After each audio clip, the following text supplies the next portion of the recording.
সংবিধান নিয়ে অনেক কথা হচ্ছে, সাংবিধানিক সরকার কিনা, সরকারের সংবিধান কিনা, সংবিধান সরকার কতটুকু মানবে, ফেলে দিবে, সংবিধানটা রাখা দরকার ছিল কিনা, জাতীয় সরকার করা দরকার ছিল কিনা, আপনার মতামত একটু আমরা শুনতে চাই। আমরা আবার ফরিদ আপাকে শুনবো জাতীয় সরকারটা নিয়ে, আপনাকে যদি একটু শুনে আসি। এটা খুব গুরুত্বপূর্ণ প্রশ্ন এবং অনেক বড় বড় প্রশ্ন, অনেক বড় প্রেক্ষাপট। যে আপনি শুরুতে ফরিদ আপাকে যে প্রশ্নটি করলেন যে এই সরকারের পরিচয়টা কি, এটা কি সাংবিধানিক সরকার, সাংবিধানের বাইরের সরকার? আমি যেভাবে দেখি সেটা একটা বিপ্লব, এবং বিপ্লব বা গণ অভ্যুত্থান, যেটা আমি গণ অভ্যুত্থান বলতে স্বাচ্ছন্দ্য বোধ করি। তো একটা গণ অভ্যুত্থান যখন সংগঠিত হয়, সেই গণ অভ্যুত্থান তো আর সংবিধানে কি লেখা আছে সেইটার পরিপ্রেক্ষিতে হয় না। আর সংবিধানে, পৃথিবীর কোন দেশের সংবিধানে তো এরকম লেখা থাকে না যে সেই দেশের একটা সরকার থাকবে, সেই সরকার তার বাহিনী দিয়ে গুলি করিয়ে মানুষ হত্যা করতে পারে, লেখা থাকে না। তো আমাদের সংবিধানেও তেমনটা লেখা নাই, কিন্তু বাংলাদেশে কিরকম একটা ঘটনা ঘটেছে। এই ঘটনার পরিপ্রেক্ষিতে একটা গণ অভ্যুত্থান সংগঠিত হয়েছে, এবং সেই গণ অভ্যুত্থানের পরিণতিতে যে সরকার, শেখ হাসিনা সরকার, শেখ হাসিনা নিজে পালিয়ে চলে গেছে, সঙ্গে সঙ্গে তার দলের নেতা মন্ত্রীরা সবাই পালিয়েছে। এখন পরবর্তীতে যে সরকারটা গঠিত হয়েছে, সেই সরকার যে সংবিধানের আলোকে গঠিত হয়েছে এটা বলা একটু মুশকিল, আবার সংবিধান পুরোটা বাদ দিয়ে গঠিত হয়েছে সেটাও নয়। তার মানে হচ্ছে এই সরকার কিছুটা সংবিধানের আলোকে গঠিত হয়েছে আর কিছুটা সংবিধানের বাইরে গিয়ে গঠিত হয়েছে। অর্থাৎ সরকারকে আপনি পুরোপুরিভাবে সাংবিধানিক বলতে পারবেন না। এই সরকারের একটা সুনির্দিষ্ট একটা নামে বলতে পারবেন, এটা তত্ত্বাবধায়ক সরকার না, এটা কোনো বিপ্লবী সরকার না, এটা অন্তর্বর্তীকালীন সরকার নাম দেয়া হয়েছে। অন্তর্বর্তীকালীন সরকার নাম হচ্ছে, এটা আমি যেভাবে দেখি সেটি হচ্ছে একটা বিপ্লব, একটা গণ অভ্যুত্থান সংগঠিত হয়েছে, গণ অভ্যুত্থানের সঙ্গে একটা নৈরাজ্যের সম্পর্ক থাকে, সেই নৈরাজ্যটা নিরসন করার জন্য একটা সরকার গঠন করতে হয়। সেই সরকারটা গঠন করে বিজয়ীরা, গণ অভ্যুত্থানে যারা যারা বিজয়ী হয় সেই বিজয়ীরা। তো বাংলাদেশে যেটা হয়েছে, গণ অভ্যুত্থান হয়েছে, ছাত্র জনতা, জনতা বলতে বাংলাদেশের প্রায় সব মানুষ এই গণ অভ্যুত্থানের সঙ্গে ছিল, আওয়ামী লীগ বাদ দিয়ে।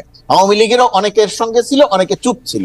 তো সেই ছাত্র জনতার চাওয়া অনুযায়ী একটা সরকার গঠিত হয়েছে, ডক্টর মোহাম্মদ ইউনূসকে আমন্ত্রণ জানিয়ে নিয়ে আসা হয়েছে। তিনি তার মতো করে একটি সরকার গঠন করেছেন বলে আমার কাছে মনে হয়। অর্থাৎ উপদেষ্টাদের নেওয়া হয়েছে, আরো কিছু সরকারি কর্মকর্তাদের নিয়ে তিনি একটা সরকার পরিচালনা করছেন।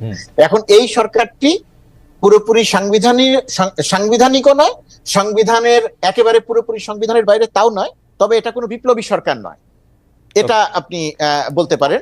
আর জাতীয় সরকারের যে কথাটি আপনি বলছেন, এই সরকারকে আমি জাতীয় সরকার বলছি না।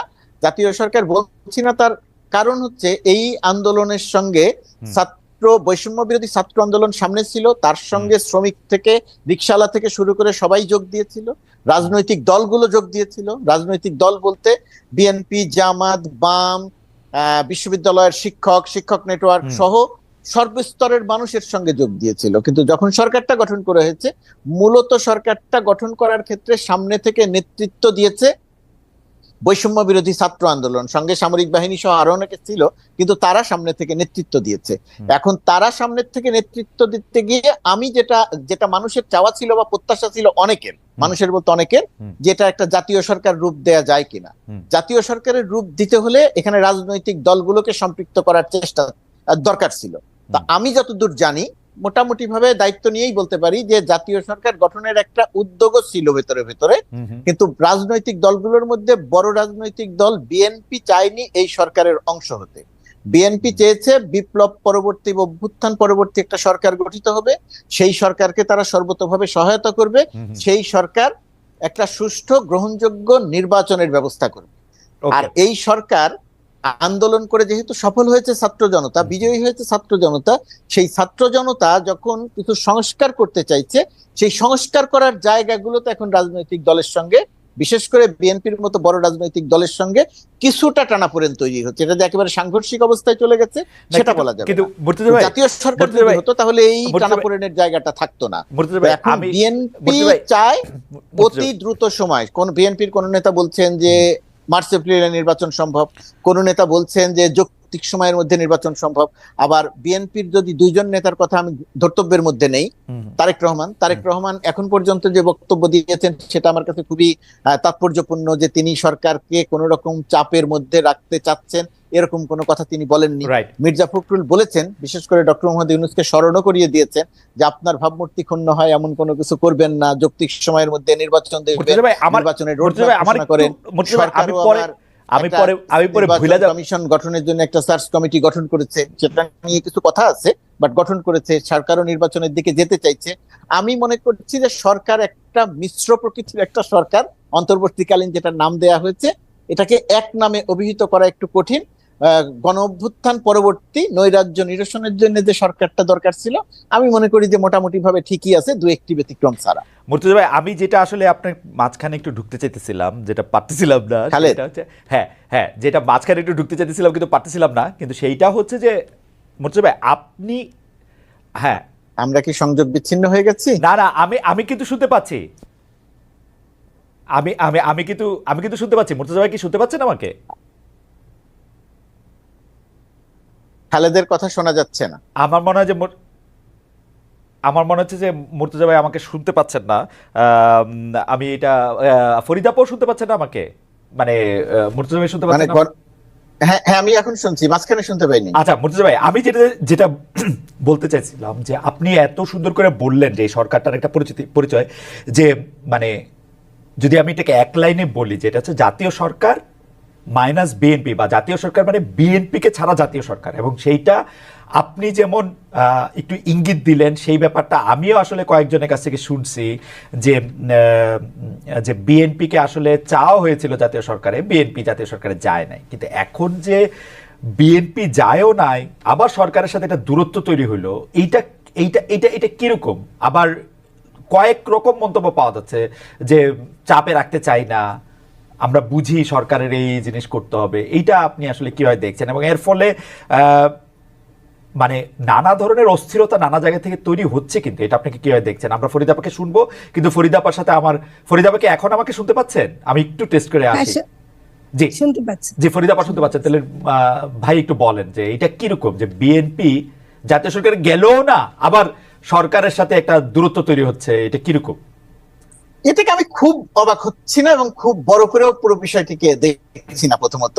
আর আপনি যেটা বললেন যে বিএনপি বাদ দিয়ে জাতীয় সরকার, আসলে তাও নয়। বিএনপি বাদ দিয়েও জাতীয় সরকার আপনি বলতে পারবেন না এটাকে, কারণ এই আন্দোলনের সঙ্গে তো ছোট ছোট অনেক রাজনৈতিক দলের সম্পৃক্ত ছিল। জামাত ছিল, হেফাজত ছিল, বাম ছাত্র সংগঠন ছিল, বাম রাজনৈতিক দলগুলো ছিল, সবাই তো ছিল। ছোট ছোট, তারা হয়তো দলে ছোট, কিন্তু তাদের কর্মীরা তো একটা অংশ নিয়েছে। সুতরাং এটাকে জাতীয় সরকার সেভাবে বলা যাবে না, আমি বলবো না।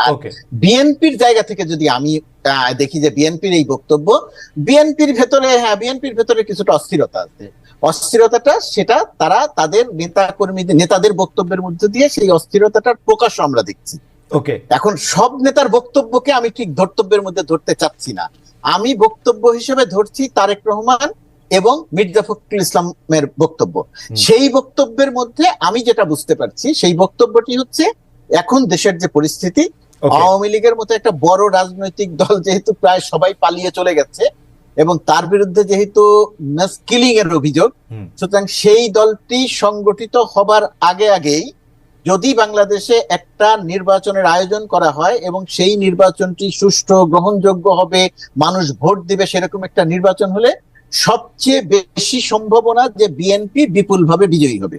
সেই প্রত্যাশার জায়গা থেকে, সেই বাস্তবতার জায়গা থেকে বিএনপি যে অতি দ্রুত নির্বাচন চাইবে, সেটা খুব অস্বাভাবিক নয়।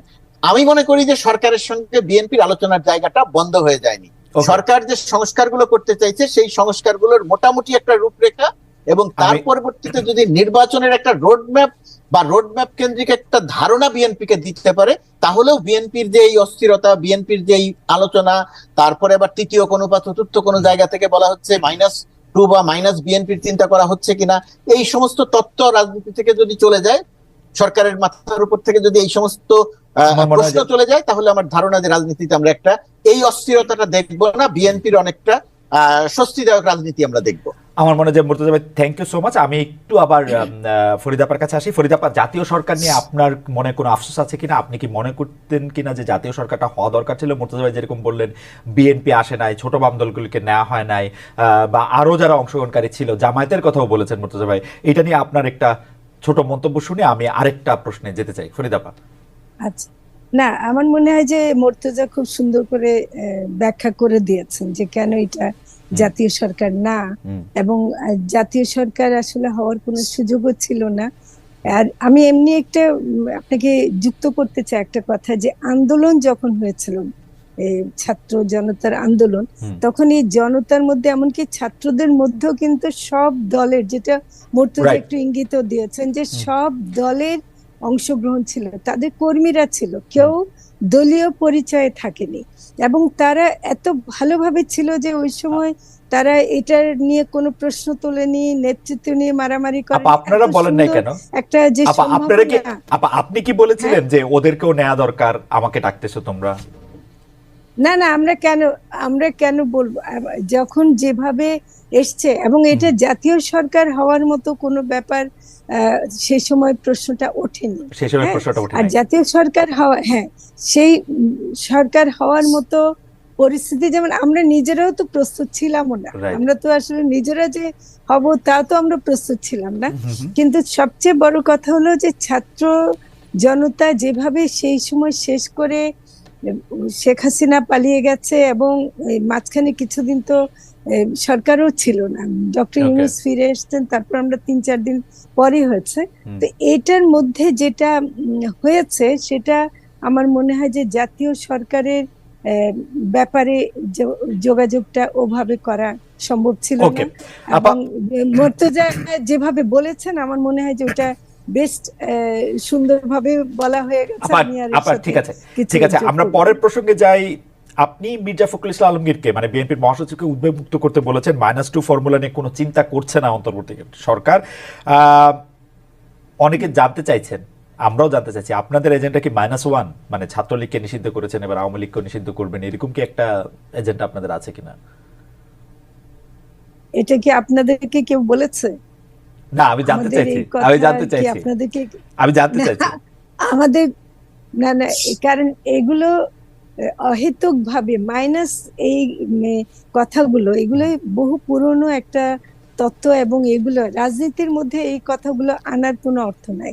এখন যেটা ঘটছে, ছাত্রলীগকে নিষিদ্ধ করা হয়েছে মাইনাস করার জন্য না, ছাত্রলীগের সন্ত্রাসী কর্মকাণ্ডের জন্য তাদেরকে নিষিদ্ধ করার প্রয়োজন ছিল, তাই করা হয়েছে। তো কাজে এখানে কোনো মাইনাস করার চিন্তা থেকে মানে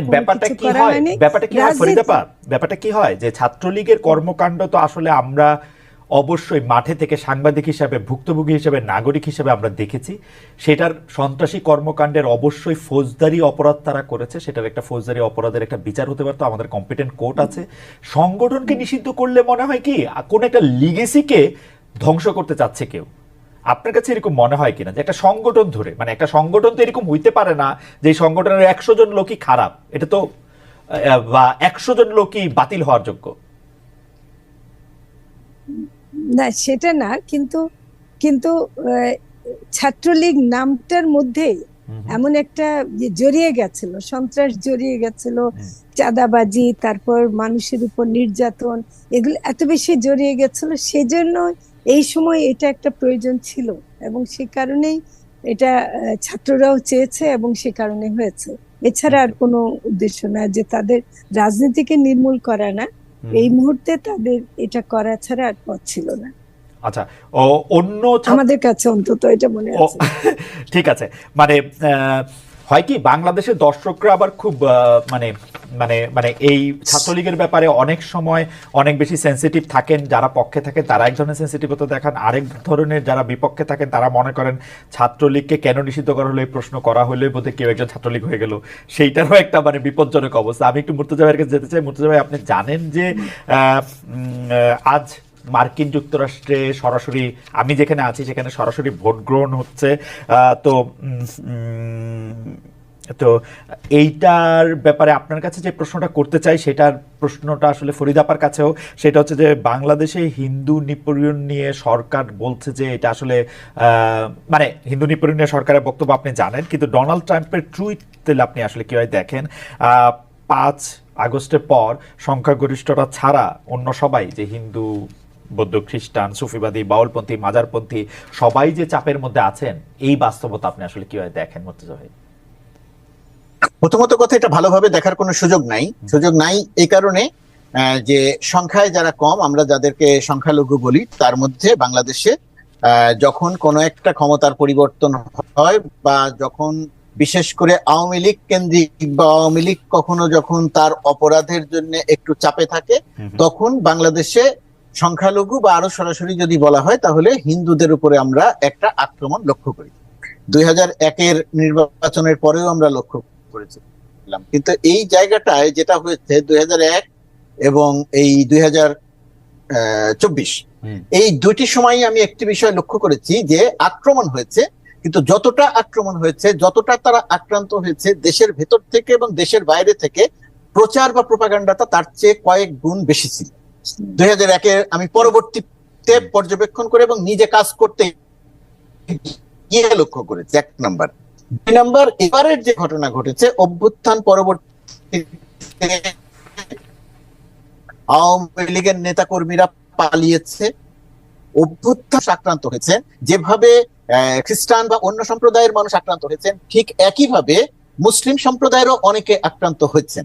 এই আক্রান্তের প্রধানতম কারণ ছিল তাদেরকে মনে করা হচ্ছিল বা পরিচিতিটাই এমন ছিল যে তারা আওয়ামী লীগের রাজনীতির সঙ্গে সম্পর্কিত। না মুর্তজা ভাই, এবং আওয়ামী লীগ মাঝখানে একটু জিজ্ঞেস করি, আপনি মুসলিমদের মধ্যে থেকে অনেক আক্রান্ত হয়েছেন এটা বলছেন, কিন্তু আপনার কাছে মনে হয় যে মুসলিমদের মধ্যে থেকে যারা সংখ্যা গুরু, যারা সংখ্যা লঘু কোনো ভাবধারা, যেমন সুফিবাদীরা, যেমন মাজারপন্থীরা, যেমন তারাও তো নিজেদেরকে মুসলমানই বলেন, কিন্তু তাদের উপর যে আক্রমণটা হয়েছে সেটা সংখ্যা গুরুরই আক্রমণ, সেটাকে আসলে আওয়ামী লীগের সমর্থন করতো ওই আক্রমণ বলাটা কি আসলে? এটা সংখ্যা গুরুর আক্রমণ। এখানে দুটি ক্ষেত্রে এখানে দুটি কথা আছে। একটি কথা হচ্ছে, আমি যেটা বলতে চাইলাম যে আওয়ামী লীগের নেতার বাড়ি যেমন জ্বালিয়ে দেওয়া হয়েছে, সে মুসলিম, একই সঙ্গে একজন হিন্দু, তার আওয়ামী লীগ পরিচয়ে তার উপরে আক্রমণ হয়েছে। অধিকাংশ জায়গাতে আক্রমণটা হিন্দু পরিচয়ে হয়নি, আমি সেটা বলার চেষ্টা করলাম। হিন্দু পরিচয় যে একেবারে হয়নি তা নয়, এরকম সুনির্দিষ্ট 2-1টি ঘটনা নিয়ে আমি নিজে কথা বলেছি, লিখেছিও, 1 নাম্বার। আর আপনি যেটা বলতেন যে মাজারের উপর আক্রমণ হয়েছে, সুফিবাদীদের উপরে আক্রমণ হয়েছে, বাউলদের উপরে আক্রমণ হয়েছে, এই যে আক্রমণটা হয়েছে, এটা হচ্ছে আমাদের এখানে যে সাম্প্রদায়িক শক্তিটা আছে, সেই সাম্প্রদায়িক শক্তিটা আওয়ামী লীগের শাসনামলে 2 ভাগে বিভক্ত ছিল। একটা সাম্প্রদায়িক শক্তিকে আওয়ামী লীগ পৃষ্ঠপোষকতা দিয়েছে, আর একটা সাম্প্রদায়িক শক্তিকে আওয়ামী লীগ নিপীড়ন এবং নির্যাতন করেছে। ওই নিপীড়ন নির্যাতনের অংশ যেটা ছিল, সেই অংশটা মূলত যখন তারা এই 24-এর গণঅভ্যুত্থানের পরে তারা যখন নিজেদেরকে তারাও যখন স্বাধীন মনে করেছে, তখন তারা যাদেরকে শত্রু মনে করে, যে মাজার, সুফিবাদ, বাউল, তাদের উপরে তাদের একটা আক্রমণ হয়েছে। আপনি একদমই ঠিক বলেছেন যে সংখ্যাগুরুর আক্রমণ সংখ্যাগুরুর উপরে হয় কি, যে একটা গণঅভ্যুত্থান পরবর্তীতে যখন কোনো কিছু একটা দেশে কাজ করে না, যখন পুলিশ ডিস্ট্রয় হয়ে যাওয়ার অবস্থায় থাকে, সেনাবাহিনী কি করবে না সেই অবস্থায় থাকে না, সেই অবস্থার মধ্যে অনেক রকমের ঘটনা ঘটে। বাংলাদেশে ঠিক সেই ঘটনাটাই ঘটেছে, কোনটাই খুব অস্বাভাবিক ব্যাপার নয় ভাই। মাজার বা সুফিবাদের যারা এটাকে বিশ্বাস করেন, তাদেরকে কি আপনি সাম্প্রদায়িক শক্তি বলবেন এবং আওয়ামী লীগ কর্তৃক প্যাট্রোনাইজড বলবেন, যে এই সাম্প্রদায়িক শক্তিটাকে, মানে আপনার সমীকরণে কি তাই?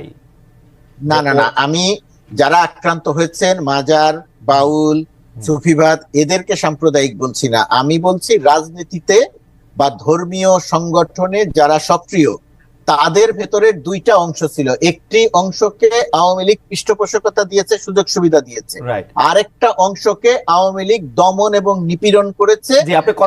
সত্যি তাদের কিছু দোষ ছিল, আর অধিকাংশ ক্ষেত্রে তাদের একটা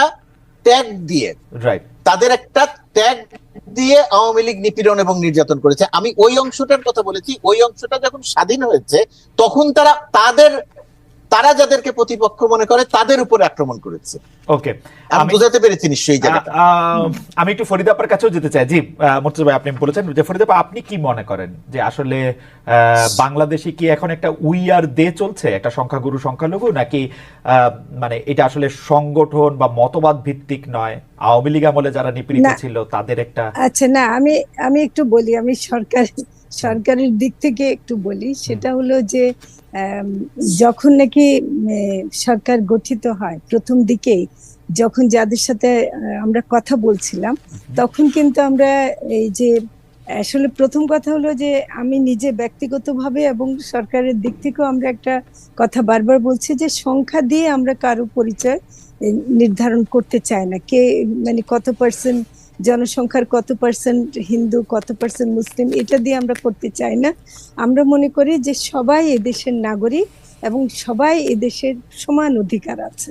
তো কাজে সেই হিসেবে মানে যে আক্রমণগুলো হয়েছিল, আমাদের বিশ্বাস যে এই অন্তর্বর্তীকালীন সরকারকে একটু অস্থিতিশীল করা, তাদের উপর একটু বিশেষভাবে ট্যাগ দেয়া, এবং এখানে যে ভারতের সাথে একটা সম্পর্ক আছে, যেটা মানে ভারতও কিছুটা প্রোপাগান্ডায় নেমেছিল, সেই কারণেও কিন্তু অনেকগুলো ঘটনা ঘটেছে। আমি এখানে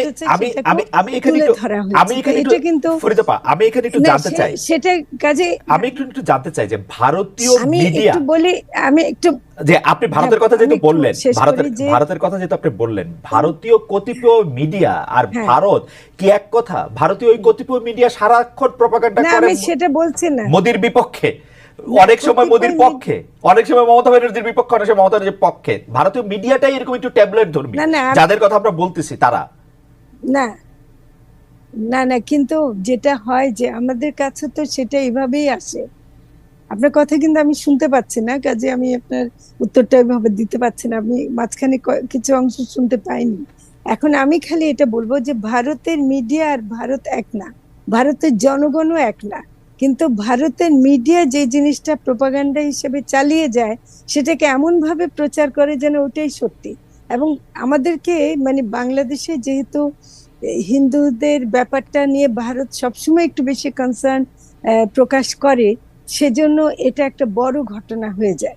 সেজন্য যেটা অন্তর্বর্তীকালীন সরকার প্রথমে ঘোষণা দিয়েছিল যে ঠিক আছে, এমন যদি ঘটনা হয়ে যায় আপনারা এসে দেখেন, আপনারা নিজেরাই এসে তদন্ত করে যান এখানে কি ঘটছে। এবং এবার আমি বলবো যে দুর্গাপূজায় এই সরকার যে ব্যবস্থাটা নিয়েছিল, যে সব মানে জায়গায় নিরাপত্তার ব্যবস্থা করা, আমরা উপদেষ্টারাও বিভিন্ন মণ্ডপে গেছি, তাদের সাথে খুব ভালো একটা সম্পর্ক হয়েছে। এবং আমার মনে হয় যে এবারে পূজাটা একটা প্রমাণ করে যে হিন্দুরাও কিন্তু নিজেরাও মনে করেন নাই যে তারা আসলে এখানে এই নির্যাতন তাদের উপরে হচ্ছে, বা তারাও এটা পছন্দ করছিলেন না।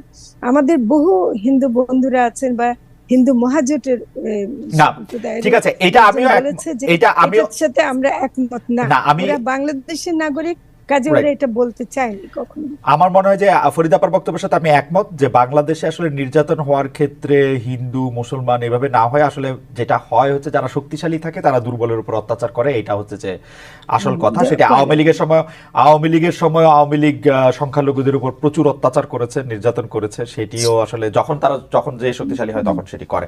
আমরা একটু গোলাম মুর্তজা ভাইয়ের কাছে আসবো, তার আগে আমি একটু অনুরোধ করব যাতে ফরিদা আপা আমাকে একটু ঠিক মতো শুনতে পান, সেটি একটু দেখতে। Can you fix it, Farida? I cannot hear me properly. আমি মুর্তজা ভাইয়ের কাছে আসার আগে আমি দর্শকদের কাছে জানতে চাইছিলাম, আমি এখানে জি মুর্তজা ভাই আপনি বলবেন, আমি দর্শকদের কাছে যেটি জানতে চাইছিলাম যে সংবিধান সংস্কার কমিশনের সুপারিশ অন্তর্বর্তী সরকারই বাস্তবায়ন করবে, প্রধান উপদেষ্টার বিশেষ সহকারীর এমন বক্তব্য সমর্থন করেন কিনা? সুপারিশ অন্তর্বর্তীকালীন সরকারেরই বাস্তবায়ন করার কথা কিনা সেটি শতকরা 68% মনে করেন যে হ্যাঁ করা উচিত, শতকরা 32% মনে করেন যে করা উচিত না। 56,000 দর্শক ভোট দিয়েছেন। মুর্তজা ভাই আপনি বলছিলেন যে সংখ্যালঘু আমি সংবিধানের এই জায়গায় আসার আগে একটি কথা বলবো যে এই সরকার শপথ অভ্যুত্থানটি সংগঠিত হয়েছে, মানে ফলাফলটা হয়েছে 5 তারিখে, 5 আগস্ট, আর সরকার গঠিত হয়েছে 8 আগস্ট। এই যে মাঝখানে 3টি দিন গেছে, এই 3টি দিন দেশে কোনো সরকার ছিল না। একটা অরাজকতা, আক্রমণ, পাল্টা আক্রমণ, পালানো, ইত্যাদি ঘটনাগুলো এই 3 দিন সময়ের মধ্যে ব্যাপক হারে ঘটেছে। অবশ্যই অভ্যুত্থান যারা ঘটিয়েছে তারাই যেহেতু সরকার গঠন করেছে, তাদের পুরো একটা দায় পড়ে, কিন্তু সেই জায়গাটিতে সরকার চেষ্টা করেছে। আমি যেটা দেখেছি, চেষ্টার জায়গাতে একটা বড় দুর্বলতা ছিল, তার হাতে পুলিশ ছিল না। তার হাতে পুলিশ না থাকার কারণে অনেক জায়গাতে সে কাজটা করতেন, 1 নাম্বার। আর পরবর্তী সময়ের কথা যদি আপনি বলেন, যেভাবে প্রচারণাটা হচ্ছে, প্রচারণাটাকে একটা প্রোপাগান্ডার জায়গায় নিয়ে যাওয়া হয়েছে। যে এখন দেখেন বলা হচ্ছে আক্রমণ আক্রমণ আক্রমণ। চট্টগ্রামে এই হিন্দু ধর্মাবলম্বীরা যে পরপর 2টি সমাবেশ করেছে, প্রথম সমাবেশটিতে কোনো রকম কোনো সমস্যা হয়নি, দ্বিতীয় সমাবেশটিতে তারা বলেছে যে তাদেরকে কোথাও কোথাও ঠেকানো হয়েছে যাতে সমাবেশে আসতে পারে না, ইত্যাদি ইত্যাদি। পুলিশ 2-1টি জায়গাতে ছোটখাটো ভাবে বাধা দিয়েছে, কিন্তু কোনো আক্রমণ ছাড়া, কোনো বাধা ছাড়া তারা কিন্তু এই সমাবেশ করেছে। তারা কিন্তু দাবি জানিয়েছে, গণমাধ্যমে এটা প্রকাশ করেছে। সুতরাং এখন যে আক্রান্ত হচ্ছে, এই যে প্রোপাগান্ডাটা চলছে, এবং এই প্রোপাগান্ডার একটা বড় অংশের দায় ভারতীয় মিডিয়ার, ভারতীয় জনগণ বা ভারতীয় সরকারকে আমি বলবো না, ভারতীয় মিডিয়ার। এবং এই যে ডোনাল্ড ট্রাম্পের যে টুইট, এই টুইটে ওই মিডিয়া প্রোপাগান্ডার একটা ছাপ আছে আমরা দেখছি। ফ্যাক্ট ফাইন্ডিং এ যে তথ্যগুলো পাওয়া যাচ্ছে, ডোনাল্ড ট্রাম্পের টুইটে বা এক্সে যেটা সে বলছে না, কিন্তু সেটা খুব গুরুত্বপূর্ণ। মুর্তজা ভাই, এখানে আমার একটা প্রশ্ন আছে। প্রশ্নটা হচ্ছে এরকম, 5 আগস্টের পরে বাংলাদেশের জনগণ হঠাৎ করে ভারতীয় মিডিয়ার কাছ থেকে তথ্য নেওয়ার ব্যাপারে এত উৎসাহী কেন হয়ে উঠলো? আমি বিদেশি প্রপাগান্ডাটাকে, ডোনাল্ড ট্রাম্পের টুইটটাকে, সেটাকে মনে করি। ভারতীয় মিডিয়া কিন্তু আজকে না, আমি 25 বছরের কন্টেন্ট অ্যানালাইসিস করে দেখাইতে পারি যেই সব মিডিয়াগুলি কথা বলা হইতেছে, ইনক্লুডিং গুরুত্বপূর্ণ আনন্দবাজার, বর্তমান এবং অন্যান্য পত্রিকা, তারা ট্যাবলেট ধর্মী, তারা প্রত্যেকটা বিষয়কে, নিউজকে হাইপ আপ করতে পছন্দ করে, এবং তাদের কোনো গ্রহণযোগ্যতা বাংলাদেশে এত ছিল না এই কয়দিনে যতটা দেখা গেছে। এটা কারণটা কি আসলে? এটার কারণটা হচ্ছে, আপনি যে সময়ের থেকে যে সময়ের কথা বলছেন, আপনার ওই কথার সঙ্গে আমি একমত, এবং আমার অভিজ্ঞতাও তাই, এর বাইরে নয়। সুতরাং এটা নিয়ে আমি কথা বলছি না, আমি শুধু যোগ করছি যে অন্য যে কোনো সময়ের চেয়ে এখনকার প্রেক্ষাপটটা একটু আলাদা ছিল। সেই আলাদাটা হচ্ছে, গণ অভ্যুত্থান পরবর্তীতে দেশে 3 দিন সরকার থাকলো না এবং বহু রকমের ঘটনা ঘটছিল। সেই ঘটনার সময় ইন্ডিয়ান মিডিয়া, বিশেষ করে কলকাতার বাংলা স্যাটেলাইট চ্যানেলগুলো যে প্রক্রিয়াতে প্রোপাগান্ডা চালাচ্ছিল, বাংলাদেশের 53 বছরের ইতিহাসে কোনোদিন এই প্রোপাগান্ডা চালায় নাই। সেইটা না করার কারণে, যেহেতু বাংলাদেশ বিষয়ক প্রোপাগান্ডা, এবং বর্তমান সময়ে যে প্রোপাগান্ডাটা চালায় সেটা সামাজিক যোগাযোগ মাধ্যম হয়ে মানুষের ফোনে চলে আসে, মোবাইল ফোনে চলে আসে, সেই কারণে এটার একটা বড় প্রতিক্রিয়া হয়েছে, একটা ক্ষুব্ধ প্রতিক্রিয়া হচ্ছে যে তারা আমাদেরকে নিয়ে এই অসত্য প্রোপাগান্ডা চালাচ্ছে কেন।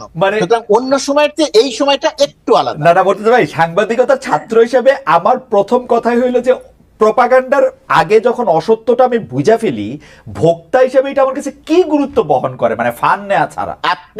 আপনি বলছেন সাংবাদিক হিসেবে আপনি যখন বুঝে ফেলেন, সেটা সাংবাদিক হিসেবে আপনি বুঝছেন, আমি বুঝছি। আমি বলছি বাংলাদেশের 17 কোটি মানুষের কথা। বাংলাদেশের 17 কোটি মানুষের মধ্যে কমপক্ষে 10 কোটি মানুষের হাতে এরা ভারতীয় মিডিয়া এই কথাগুলি বিশ্বাস করেছে, এই ভারতীয় মিডিয়ার এই কথাগুলি তারা বিশ্বাস করেছে।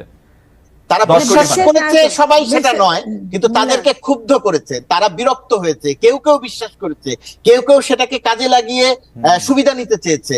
আওয়ামী ঘরানার লোকজন সেটাকে কাজে লাগিয়ে সুবিধা নিতে চেয়েছে, একটা অরাজকতা তৈরি করতে চেয়েছে।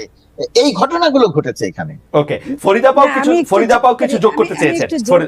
জি ফরিদা পাও। হ্যাঁ, আমি যোগ করি, সেটা হলো যে মুর্তজা যেটা বলছেন, যেটা সুযোগ নিতে চেয়েছে, ওই যে একটা বলে না কার্ড খেলা, মানে এখন তো অন্য খেলা শেষ, এখন একটা কার্ডে হিন্দু কার্ডটা খেলাটা, এটা একটা পুরনো আওয়ামী কৌশল সবসময় ছিল।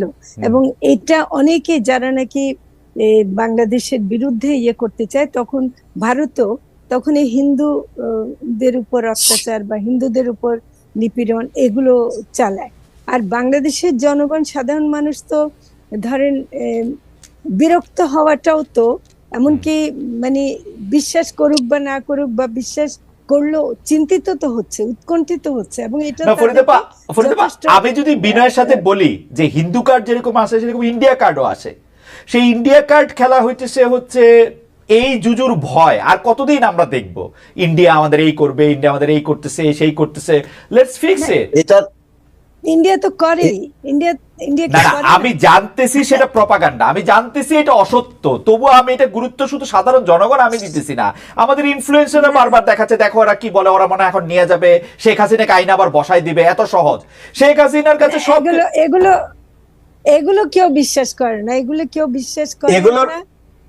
এগুলোর খালেদে এই প্রোপাগান্ডার খালেদে একটা অর্থ আছে, সেটা হচ্ছে যে প্রোপাগান্ডাকে ইউটিউবে বা ফেসবুকে সামনে আনলে ভিউ বাড়বে, আপনি যাদের কথা বলছেন তাদের বিবেচনার মধ্যে সেটা একটা থাকে, এরকম অনেকে ব্যবহার করেছে এই কার্ড। না, কিন্তু অনেক গুরুত্বপূর্ণ লোকরাও তো বলতেছেন যে সংবিধানের এই জিনিসটা মানা হয়েছে, তার ফলে এটা শেখ হাসিনা আবার চলে আসতে পারেন, বাংলাদেশের প্রধানমন্ত্রী হয়ে যেতে পারেন। সংবিধান, আর্মি সবকিছু লইয়া থেকেও যাকে বাঁচানো যায় না, যাকে পলাইতে হয়েছে, যে এখন সামনে আসতে পারে না, মেয়ের সাথে দেখা করতে পারে না, পুরো বাংলাদেশে কোথাও আওয়ামী লীগ নাই, সেই জুজুর ভয় এখন দেখানোর মানেটা কি? সেইটা দেখানোর মানে আপনি যাদেরকে বলছেন যে অনেক গুরুত্বপূর্ণ মানুষ, তারা আদৌ গুরুত্বপূর্ণ মানুষ না, আমরা হয়তো তাদেরকে মনে করি যে তারা গুরুত্বপূর্ণ মানুষ। কোন গুরুত্বপূর্ণ মানুষ এটা ভাবতে পারে না যে সংবিধান অনুযায়ী শেখ হাসিনা এখনো প্রধানমন্ত্রী আছেন। এই যে প্রোপাগান্ডা, এই যে বক্তব্য, এটা যদি কেউ বিশ্বাস করে তাকে আমি গুরুত্বপূর্ণ মানুষ হিসেবে মানতে রাজি। না, ফরিদা আপা কি একটু বলবেন যে আজকে সচিবালয়তে গিয়ে আন্দোলন, পরশুদিন হচ্ছে হাইকোর্ট দখল করে নিয়ে যাবে, কোর্ট দিয়ে একটা কু করা হবে, এই ভাবনাগুলির জায়গাটা কোত্থেকে আসলে? এইগুলি কেন বারবার বলা হচ্ছে? মানে একটা সেটেলড ম্যাটার যে উনি আর ফিরবেন না, পদত্যাগপত্র পাওয়া যায় নাই, এগুলি কেন কয়দিন পর পর একটা জিনিস, মানে এইটার হিসাবটা কি আসলে? না, এগুলো তো তৈরি করা হচ্ছে এবং সামনে নিয়ে আসা হচ্ছে, সেজন্য অনেক ব্যাখ্যা তো থাকতেই পারে। তো সেটা আমরা যারা ব্যাখ্যা দিচ্ছেন তারা সেটা বলবেন, কিন্তু এটা একটা মানে খেলা, এবং এই অন্তর্বর্তী সরকারের উপর চাপ সৃষ্টির জন্য এটা সারাক্ষণই বলা হচ্ছে, তো সেটাই আসছে। আর কোর্টে এগুলো ছিল এবং ছাত্ররা এগুলো সব হ্যান্ডেল করেছে, নানা রকম আক্রমণ, আনসার দের দিয়ে আমাদেরকে, আমরা সেক্রেটারিয়েটে ছিলাম সেদিন, মানে আনসার বাইরে থেকে ঘিরে রেখেছিল, অনেক রকম কিন্তু এখন হচ্ছে। এগুলো কিন্তু আমরা মনে করি যে এই সরকারকে যেভাবে হ্যান্ডেল করতে হচ্ছে, সেটা সরকার যথেষ্ট আন্তরিকতার সাথে চেষ্টা করছে, কিন্তু এটা একটা বাস্তবতা যে এটা হচ্ছে, এটা তো অস্বীকার করতে পারবেন না। ভয় দেখাবার বিষয় না বা বানিয়ে বলার বিষয় না, এটা ঘটছে। মুর্তজা ভাই, আচ্ছা ঠিক আছে, আমি অন্য প্রসঙ্গে আসি। যে মুর্তজা ভাই, আপনি নিশ্চয়ই খেয়াল করেছেন যে ঢাকা শিল্পকলা একাডেমিতে একটা নাটক চলার সময় মুক্তিযুদ্ধ জনতা আগুন দিয়ে দিবে এটা বলে শিল্পকলা একাডেমির পরিচালকের সেই নাটককে বন্ধ করতে হয়েছে। এটা আমার মনে হয় আপনি বেশি দিনের খোঁজ খবর রাখেন, আমার আর মনে পড়ে না এরকম কখনো এরকম হয়েছে কিনা, মানে যেইটাই হোক, যা ঘটনাই হোক, মানে মহাপরিচালককে গিয়ে একটা চলমান নাটক বন্ধ করে দিতে হয়েছে, সেরকম আর কখনো হয়েছে কিনা? এগুলো আসলে কিসের বার্তা দেয়, কিসের লক্ষণ? এটা কোনো ভালো বার্তাও দেয় না, ভালো লক্ষণও না। প্রথমত যে নাটক বন্ধ করে দিতে হবে, দ্বিতীয়ত কথা ওই যে আমি একটা কথা বললাম যে কেউ একজন মনে করছে সে এখন অনেক ক্ষমতাবান, সেই কাজটা করে ফেলতে পারে। শিল্পকলা একাডেমির মহাপরিচালকের কাছে যখন গিয়ে সে বা তারা গিয়ে বলল যে এই নাটক চলতে পারবে না, নাটক বন্ধ করে দিতে হবে, আগুন দিয়ে দিব, আর শিল্পকলা একাডেমির মহাপরিচালক নাটক বন্ধ করে দিলেন, এটা মানে মহাপরিচালক হিসেবে প্রাথমিকভাবে তিনি তার দায়িত্ব পালন করতে পারেন নাই। তার এখানে অবশ্যই একটা শক্ত অবস্থান নেওয়া দরকার ছিল। যদি শিল্পকলা একাডেমিতে আগুন দিয়ে দেওয়ার মতো অবস্থা সত্যিই তৈরি হতো, তাহলে তার আইন শৃঙ্খলা রক্ষাকারী বাহিনীকে ডাকা উচিত ছিল, সেনাবাহিনীকে ডাকা উচিত ছিল। ম্যাজিস্ট্রেসি ক্ষমতা নিয়ে এখন সেনাবাহিনী মাঠে আছে। কয়েকজন মানুষ গিয়ে বলল যে আমরা আগুন দিয়ে দিব, ওই ভদ্রলোক সরকারের সমালোচনা করেছে, তার নাটক চলতে পারবে না, এটা বন্ধ করে দিয়ে একটা খুব বাজে নজির তৈরি করেছেন শিল্পকলা একাডেমির মহাপরিচালক। শিল্পকলা একাডেমির মহাপরিচালক হিসেবে যখন জামিলামকে নিয়োগ দেওয়া হয়েছে, আমি তখন এটাকে মনে মনে প্রশংসা করেছি। আমি কিছু লিখিনি, আমি মনে করেছি যে একজন ভালো মানুষকে নিয়োগ দেওয়া হয়েছে, এটা একটা ভালো ব্যাপার। শিল্পকলা একাডেমিতে লাকি যেভাবে দুর্নীতির আখড়া পরিণত করেছিল লিয়াকত আলী লাকি, সেই জায়গাটিতে জামিল আহমেদের মতো একজন সৎ ব্যক্তিত্বকে নিয়োগ দেওয়াটা খুব ভালো একটা পদক্ষেপ ছিল, কিন্তু তিনি ভালো মতোই চলছিলেন অল্প সময়ের মধ্যে। কিন্তু এই নাটক বন্ধ করার এই হুমকি তিনি মোকাবেলা করতে পারলেন না কেন, এটা আমাকে বিস্মিত করেছে, এবং আমি এই ঘটনার জন্য খুবই লজ্জিত ফিল করেছি নিজেকে। একটা হুমকির কারণে নাটক বন্ধ করে দিতে হবে। মুর্তজা ভাইকে ধন্যবাদ। আমি ফরিদা আপাকে চট করে জানতে চাই যে ফরিদা আপা, আপনি ঘটনাটা খেয়াল করেছেন কিনা? শিল্পকলা একাডেমির মহাপরিচালক আইন শৃঙ্খলা বাহিনীর সাহায্য চেয়েছিলেন কিনা, নাকি আইন শৃঙ্খলা বাহিনীর সাহায্য চাওয়ার আগেই তিনি নাটক বন্ধ করে দিলেন? সরকার কোথায় ছিল? আমি তখন ঢাকায় ছিলাম না, কিন্তু আমি যতটুকু জেনেছি আমার মনে হয় যে আইন শৃঙ্খলা রক্ষাকারী বাহিনী আগেই উনি নাটক বন্ধ করে দিয়েছিলেন আর কি। তো ফলে পত্রপত্রিকা আমি দেখেছি, আমি সরাসরি জানার সুযোগ হয়নি। ফরিদা আপা, এটা কেমন হলো? মানে উনি আইন শৃঙ্খলা বাহিনী সাহায্য চাইলেন না, কেউ গিয়ে বললো যে আগুন লাগাই দিব, তুমি নাটক বন্ধ করে দিলেন? হ্যাঁ, এটা এটা এটা আমি মর্তুজার সাথে একমত যে এটা এটা তার মানে আরো শক্তভাবে হ্যান্ডেল করা উচিত ছিল। কারণ এটা একটা যদি প্রতিষ্ঠা হয়ে যায়, একটা উদাহরণ সৃষ্টি হয়ে যায় যে এভাবে কেউ এসে এরকম বন্ধ করতে পারে, সেটা ভালো লক্ষণ না।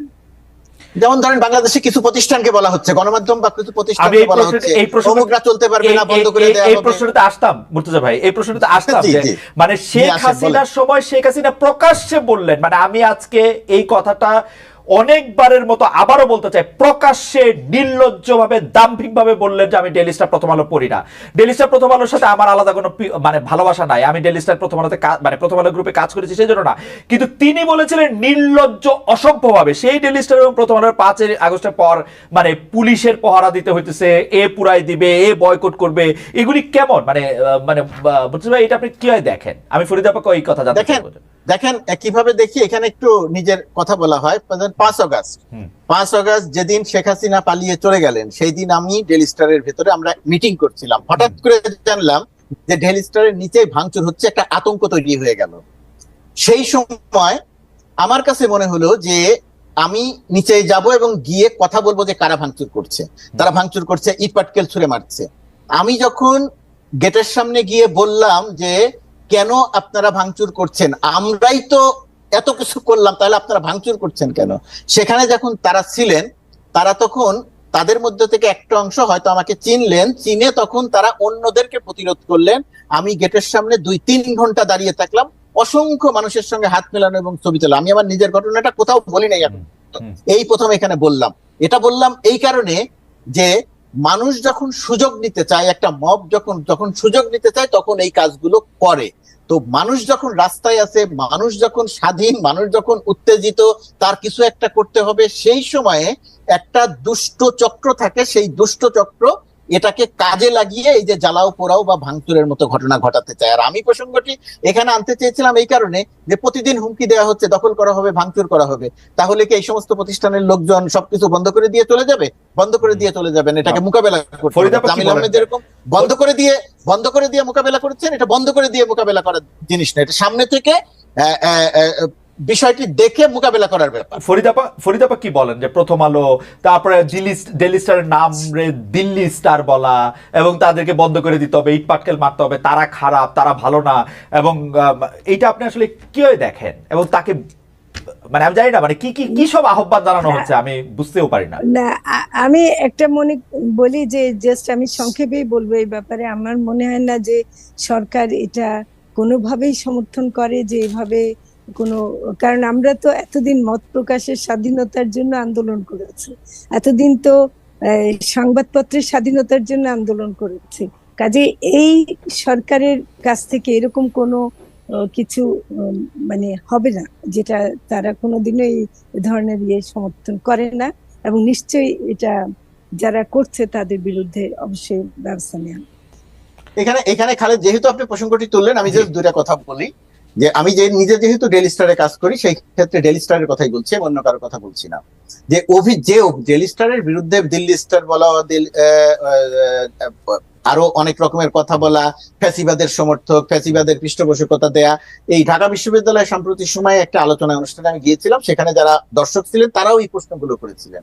তারা এই প্রশ্নগুলো করলেন, আমি সুনির্দিষ্ট করে জানতে চাইলাম, তারা সুনির্দিষ্ট করে কেউই বলতে পারলেন না। কিন্তু আমি যখন তার প্রশ্নের জবাব দিলাম, আমি যখন বললাম যে ডেইলি স্টার গত 15 বছরে শেখ হাসিনা বা সরকারের থেকে সামান্যতম কোনো সুবিধা পায়, ডেইলি স্টার গণভবনে ঢুকতে পারে না, ডেইলি স্টারের সাংবাদিকদের কোনো ক্ষেত্রে সেক্রেটারিয়েটে যেতে দেওয়া হয় না, ডেইলি স্টার ডিজিএফআই কে দিয়ে একদিনে ডেইলি স্টারের মাল্টিন্যাশনাল কোম্পানির বিজ্ঞাপন বন্ধ করে দেওয়া হয়েছে, সরকারি বিজ্ঞাপন বন্ধ করে দেওয়া হয়েছে, ডেইলি স্টার সম্পাদকের বিরুদ্ধে 84টা মামলা, ইত্যাদি ইত্যাদি ইত্যাদি।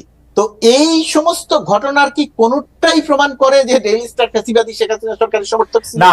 ডেইলি স্টার কোনো লাভ পেয়েছে? তো আপনি একটু অনুমতি দিলে আপনি ডেইলি স্টারের কথা বলেন, আমি প্রথম আলোর কথা বলতে চাই।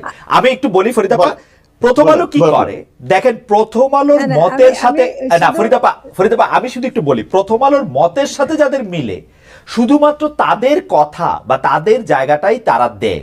উদাহরণ দেয় আমি, ফরহাদ মজার একসময় প্রথম আলোতে লিখতেন, ডেলিভারিটলি কিন্তু ফরহাদ মজারের কলাম বন্ধ করেছেন মতিউর রহমান। ফরহাদ মাজারকে বলা হয়েছে যে আপনার কলাম আমরা ছাপবো না, বা উনাকে নিরুৎসাহিত করা হয়েছে। কি হয়েছে আমি জানি না, ফরহাদ ভাইয়ের সাথে আমার কথা হয় নাই।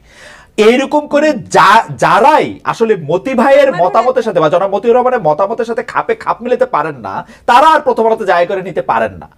তো এইটা হচ্ছে প্রথম আলোর বিরুদ্ধে অভিযোগ। আমি খোঁজ খবর করলে জানলে আরেকটু মানে এই প্রসঙ্গ উঠলে আরেকটু বড় করে আমি এটা বলতে পারতাম, সেই দায়িত্ব তাদের নিতে হবে।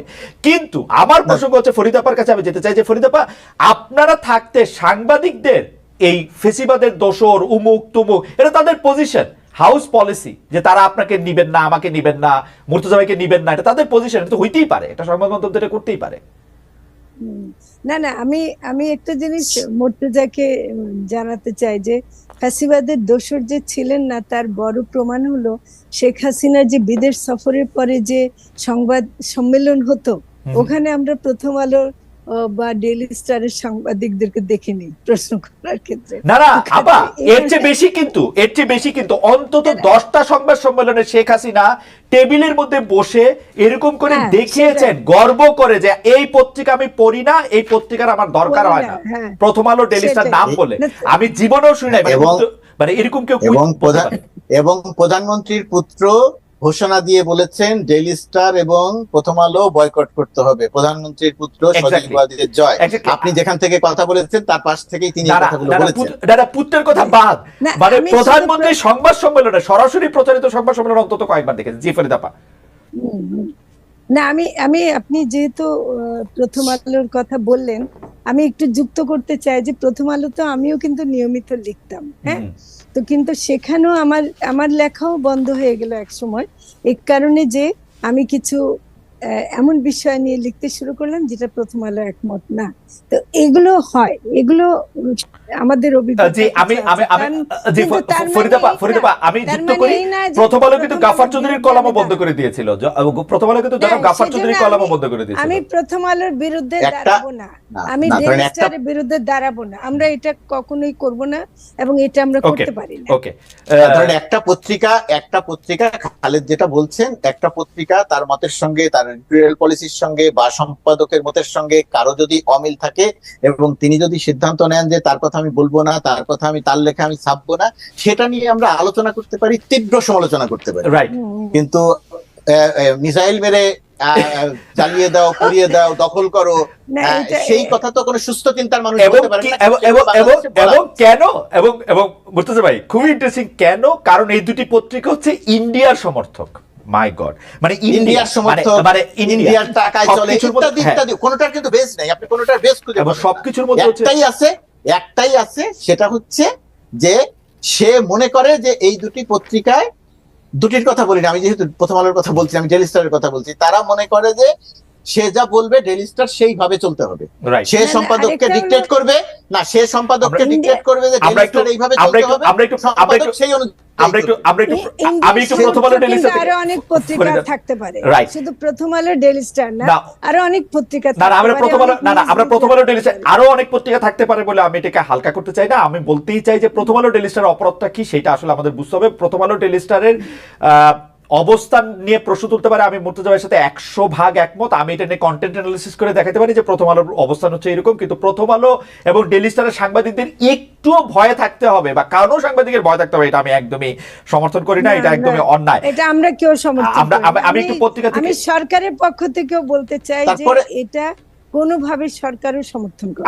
আমি তারপরে আপনি যদি খালেদ, আমি আরেকটা কথা বলি, আপনি তো প্রথম আলোতে একসময় কাজ করেছেন, আপনি যদি সাংবাদিকতার স্বার্থ সংশ্লিষ্ট জায়গার থেকে কথা বলেন, সুযোগ সুবিধাগত জায়গার থেকে কথা বলেন, আমাদের এখানে যারা প্রথম আলো এবং ডেইলি স্টারকে উধাও করে দিতে চায়, বাংলাদেশের সাংবাদিকতায় সবচেয়ে বেশি এবং নির্দিষ্ট সময়ে বেতন ভাতা সহ সুযোগ সুবিধা প্রশ্ন থাকতে পারে, কিন্তু সবচেয়ে ভালো মতো দেয় হচ্ছে এই দুটি।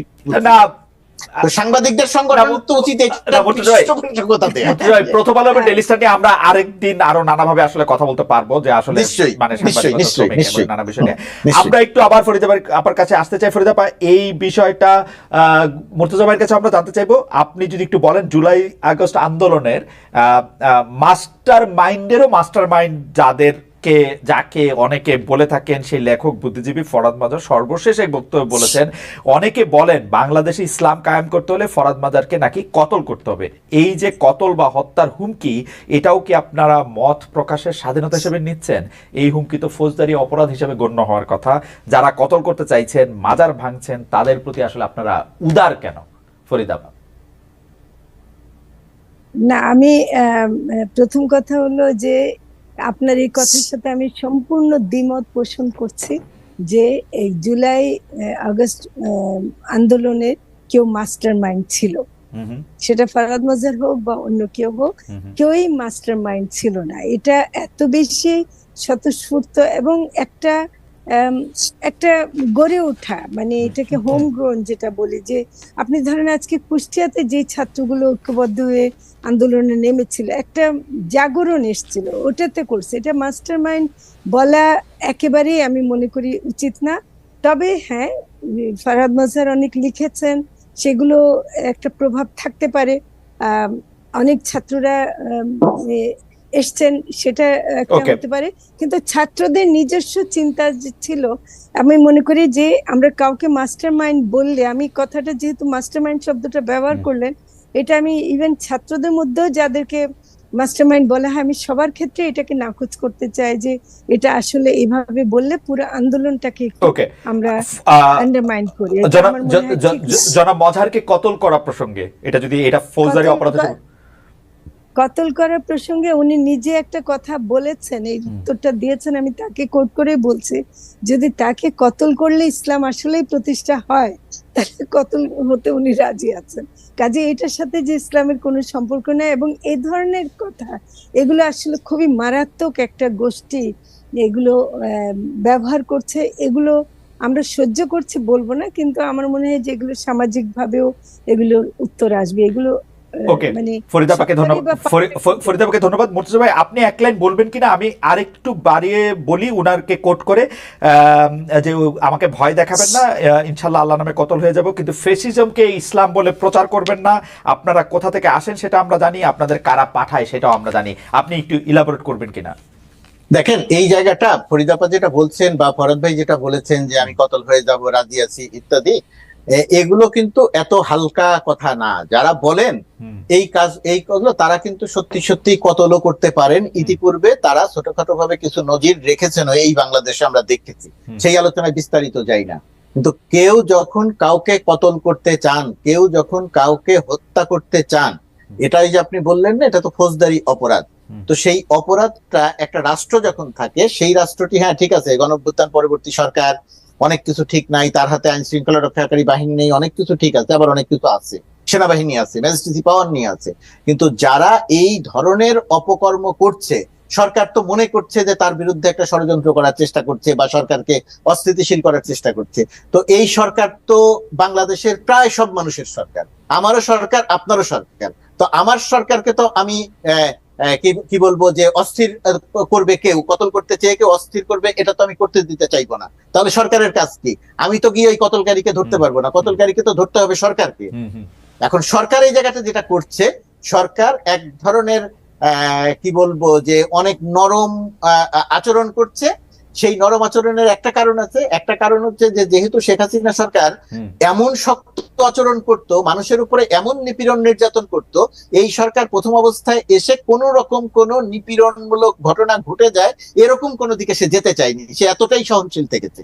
এই সহনশীল থাকার মাত্রাটা আমার ধারণা একটু বেশি হয়ে যাচ্ছে। এই সহনশীল একই সঙ্গে থাকতে হবে এবং একই সঙ্গে কিছু কিছু জায়গাতে শক্ত, কঠিনতর ব্যবস্থা নিতে হবে। সেটা যদি নেওয়া না হয়, তাহলে কিন্তু আমাদের জন্য একটা বড় বিপদ সামনে আসতে পারে। মুর্তজা ভাই এটি খুবই পরিষ্কার করেছেন। আমাদের এই অনুষ্ঠানটি চ্যানেল 24 দেখাচ্ছিল এতক্ষণ সরাসরি সম্প্রচারের মাধ্যমে। এখন তারা তাদের মূল অনুষ্ঠানে অর্থাৎ টপ অফ দ্য আওয়ার নিউজে চলে যাচ্ছে। আমরা আরো কিছুক্ষণ আপনাদের সঙ্গে থাকবো এবং ফরিদাপা, আপনার কাছে একটু জানতে চাইবো যে সরকার একটু নরম পন্থা নিচ্ছে কিনা, আপনি যদি খুব সংক্ষেপে বলেন, কারণ আমাদের শেষ প্রশ্নটাও আপনার কাছে রয়েছে। আপনি জানেন যে আপনাদের ক্যাবিনেটের একজন অ্যাডভাইজার জনাব মোহাম্মদ ফজল কবির খান জ্বালানি উপদেষ্টা, তিনি বলছেন ক্ষমতায় যেতে রাজনীতিবিদরা উস্কুস করছেন, ক্ষমতায় থাকতে হয় দেশের প্রয়োজনে দায়িত্ব, ক্ষমতায় থাকতে নয় দেশের প্রয়োজনে দায়িত্ব নিয়েছে অন্তর্বর্তী সরকার।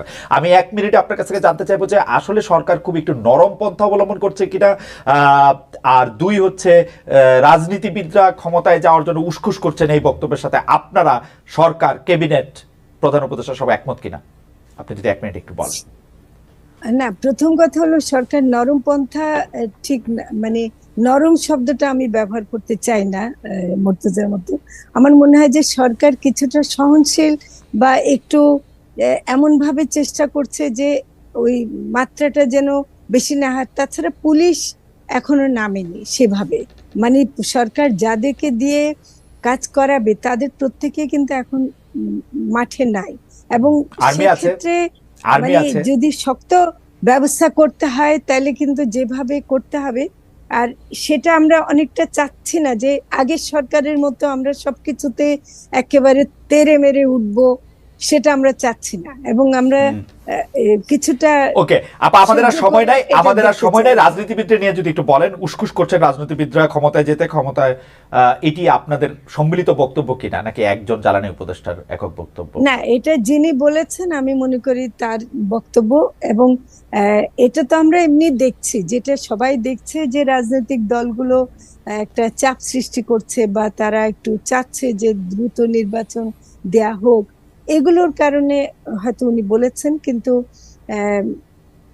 যেটা আমরা সবাই দেখছি সেটা তো হলো যে রাজনৈতিক দলগুলো একটু অস্থিরতা দেখাচ্ছেন, সেটা আমরা তাদের কাছ থেকে সহনশীলতা আশা করি। আমরা মুর্তজা ভাইয়ের কাছে শেষ প্রশ্ন নিয়ে আসতে চাই। মুর্তজা ভাই, আপনার কাছে 1 মিনিট সময় রয়েছে, কিন্তু আমি একটি মন্তব্য পড়ার লোভ সামলাতে পারছি না, সেজন্য পড়ছি। উনি মোহাম্মদ কায়সার, উনি বলছেন খালেদ মহিউদ্দিন ইদানিং একটু বেশি জনপ্রিয় হতে চান, প্রথম আলো ডেইলি স্টারের পক্ষে কথা বলে, বামপন্থী দলগুলো পক্ষে কথা বলতে দেখে আমি অবাক হলাম। খালেদ মহিউদ্দিন ভাই ইদানিং বেশি জনপ্রিয় হতে চান, প্রথম আলো এবং ডেইলি স্টারের পক্ষে কথা বলে। ইন্টারেস্টিং। মুর্তজা ভাই, আমি আপনার কাছ থেকে আসলে এটি একটি প্রশ্ন, মানে কি এটি হচ্ছে এরকম, আপনি কবে নাগাদ চান যে এই সরকার নির্বাচনের ডেট ঘোষণা করুক, নির্বাচন দেখ, এবং পরবর্তী সরকার যিনি জনগণের ভোট নিয়ে আসবেন তারা ক্ষমতায় আসুক? আপনার 1 মিনিটে যদি আপনি আমি চাই সরকার যে সংস্কার কমিশন গুলো গঠন করেছে সেই সংস্কার কমিশন গুলো যে সময়ে প্রতিবেদন দেওয়ার কথা তারা সেই সময়ে প্রতিবেদনটা দিয়ে দিবে, অর্থাৎ 3 মাসে দেওয়ার কথা 3 মাস বা ম্যাক্সিমাম 4 মাসের মধ্যে প্রতিবেদনটা দিয়ে দিবে। প্রতিবেদনটা দেওয়ার পরে সরকার বসবে, আলোচনা করবে কোনটা সে এখন বাস্তবায়ন করবে, কোনটা করবে না, কোনটা রেখে যাবে। সেই সময় গিয়ে সরকার সুনির্দিষ্ট করে একটা তারিখ ঘোষণা করবে, যে আমরা হয় সুনির্দিষ্ট তারিখ ঘোষণা করবে, অথবা বলবে যে আমরা 2025 সালের ডিসেম্বরে নির্বাচন করব, অথবা বলবে যে আমরা 2026 সালের মার্চ বা এপ্রিলে নির্বাচন করব।